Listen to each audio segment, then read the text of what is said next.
Chino! Opa.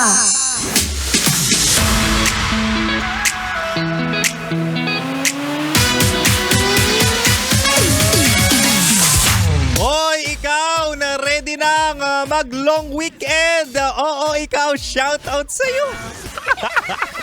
Hoy totoo to Maraming tao ngayon na excited. Bakit? Labor Day bukas, di ba? Holiday.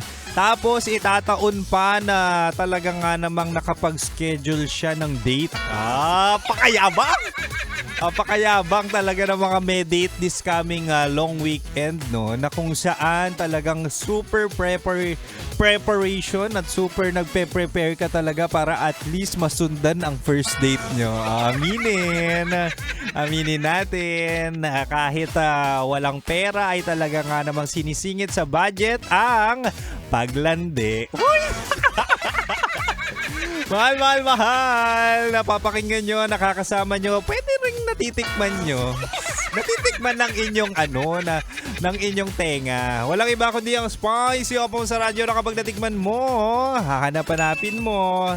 Ako to si DJ Kim Chino, makakasama mo. 69 tayo.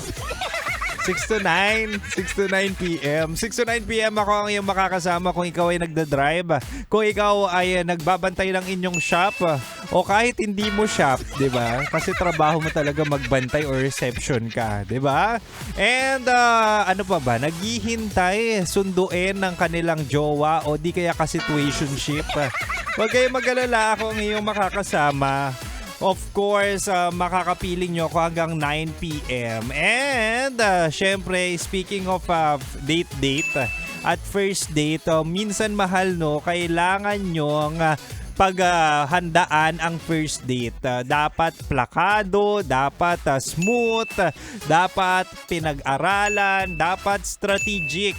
Kasi at the end of the day, first impression last. So kung ikaw ay mabantot tignan, kung ikaw ay nag-aya or maling venue ang inyong napuntahan, ay nako, turn off. Wala nang kasunod pa yan. Sure ako dyan. Diyos ko, sa dami ng nakadate ko at sa dami ng dating experience ko, sinasabi ko sa inyo, alam ko na to, master ko na to. Kaya tonight sa ating Chinitox, sa pag-ibig mula sa Spicy Opa mo, ibibigay ko ang 3 hindi ideal na venue sa first date. Ito yung dapat iwasan yung puntahan Sinasabi ko sa'yo.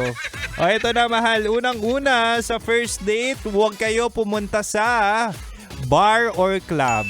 Di ba? Basic na basic. At the end of the day, first date, gusto mo makausap yung tao. Kapag nasa bar or club ka, maingay, di ba? Bulungan kayo? Di ba?